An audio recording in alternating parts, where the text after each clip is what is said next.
আলহামদুলিল্লাহ, আলহামদুলিল্লাহ, আলহামদুলিল্লাহ। সুপ্রিয় দর্শক, আমি সাইদ বিশ্বাস এই মুহূর্তে আমাদের সাথে আছি। তো এই মাত্র ঈদের নামাজ শেষ করলাম।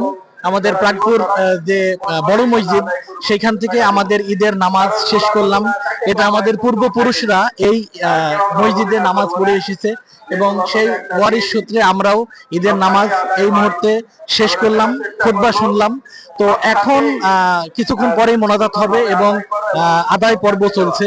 তো আল্লাহর কাছে অশেষ মেহেরবানি, মহান আল্লাহ পাক রব্বুল আলামিন আমাদেরকে সুন্দর সুষ্ঠু পরিবেশে ঈদের নামাজ সুন্দরভাবে আদায় করার সুযোগ দিয়েছে। কেননা গতকাল রাত থেকে প্রচুর পরিমাণে বৃষ্টি হচ্ছিল এখানে, মানে আমাদের গ্রামে প্রচুর পরিমাণে বৃষ্টি কালকে রাত থেকে হচ্ছিল। তো আমি একবার চিন্তাই করেছিলাম যে হয়তোবা ঈদের নামাজ আমরা সঠিকভাবে পড়তে পারবো কিনা, এই বিষয়ে একটু দ্বিধাদ্বন্দ্বের মধ্যে ছিলাম। তবে আল্লাহর কাছে অশেষ মেহেরবানি এবং আল্লাহর কাছে লাখ লাখ শুকরিয়া জানাচ্ছি যে ঈদের নামাজ সুষ্ঠুভাবে এবং সুন্দরভাবে আমরা ঈদের নামাজ পড়তে পেরেছি। এর জন্য আল্লাহ পাকের কাছে অশেষ মেহেরবানি।